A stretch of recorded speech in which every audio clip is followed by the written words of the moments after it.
development movement over there. Millennials, I know I look really young coming up after those guys, especially Armstrong. You know I love you, Armstrong. No, we're playing golf next Sunday. But I got 6 minutes to talk to you guys about sense of urgency. So if I talk fast, I'm talking with the sense of urgency. Number one, I will just let you guys know who I am, where I'm from. My name's Alex Reynoso from Simi Valley, California. My parents are actually from Guadalajara, Mexico. And so, that's right.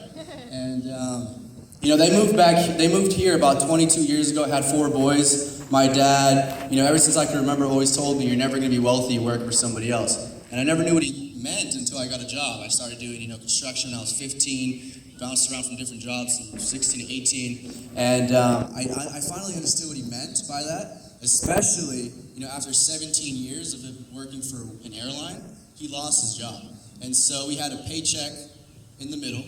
We had our home, the schools we went to, vacations, the food we ate. A life revolved around this paycheck. And he had a boss who had the opportunity to be able to strip that from him. And so once he did, it was weird. We almost had to actually move into one of my uncle's house, who also has about 8 kids. So I don't know if you guys ever been in a house full of 15 Mexicans before on a daily basis. It wasn't gonna be too fun, but luckily this opportunity we didn't have to do that because of this opportunity. It was about 2 weeks after I joined my dad, is when my dad lost his job.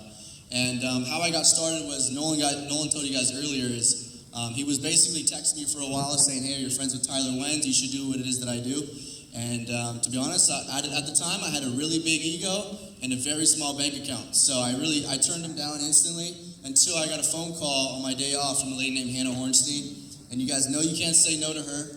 But, I actually did. We were on the phone for about 15 minutes. I was asking her questions about her company, what kind of position she was at, how the compensation worked.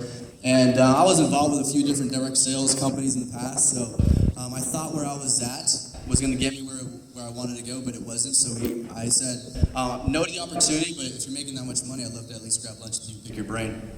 And so we did the next day. I was actually trying to recruit her for what I was doing, but she ended up looking up my product and found out that we had no value whatsoever, and we really didn't compared to what we do here.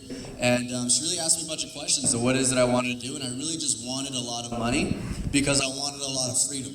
I saw what happened to my dad, and I love when people are happy when they have a job, but I can't understand how people would love to call somebody else a boss. Does that make sense? Or some guy's going to determine the size of ring that I put my wife's finger